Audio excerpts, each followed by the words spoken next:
Labour's new policy is designed to target disabled people.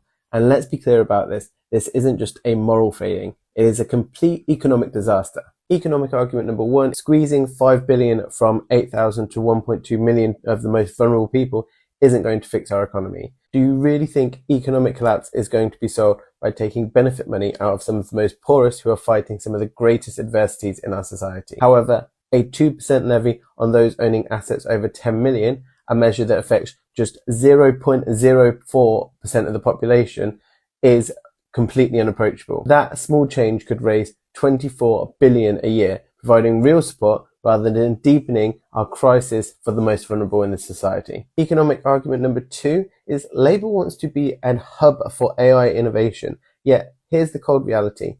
The more AI and automation that is incorporated into business, the less need for human labour that is going to be required in the traditional workforce. History tells us that when companies roll out automation, they don't simply just pay the same and cut the hours, they cut half of the workforce normally. With projections beyond 300 million people being displaced by AI and automation by 2030, that's about 14% of today's workforce being forced to find new roles. Our socio-economic models have to adapt to protect real lives, not just corporate profits. You have to shift from an industrial economy to a digital economy, and a digital economy needs to be able to support multiple levels of economic participation because there is less need for human labour in the traditional workforce. Economic argument against these cuts number three is that cutting disability benefits is really just a self-fulfilling prophecy. When you cut disability benefits, it doesn't prevent disability or force people back to work. It worsens mental health and it can lead to longer absences from the workforce. With job vacancies already falling in the last quarter of 2024,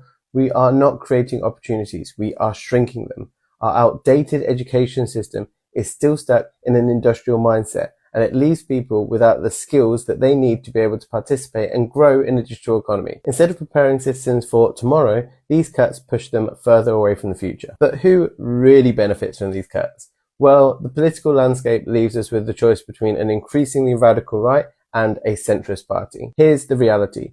The ultra-wealthy love it when it's this way because neither side taxes the rich. The right wing targets immigrants, marginalized people, minorities, spreading fear and division to explain why you are worse off. When they are in power, the economy doesn't improve, so they have to double down on their hate rhetoric. Meanwhile, the centrists aren't that much better. With their dwindling political power, they try to fix the system by squeezing every public service, kind of like an empty toothpaste tube. They don't have a narrative to why things are getting worse, because the only truly unapproachable concept in centrist politics is to tax the rich, which drives people further to the right. Both strategies are designed to protect the elite's interests, leaving the most vulnerable to bear the burden. It's time to demand an economic strategy that invests in people instead of punishing them.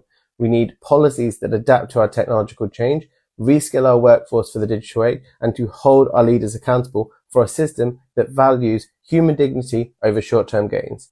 Stand up, speak out, and let's challenge this narrative together, because our future depends on a society that protects all of its members, especially those who are most vulnerable.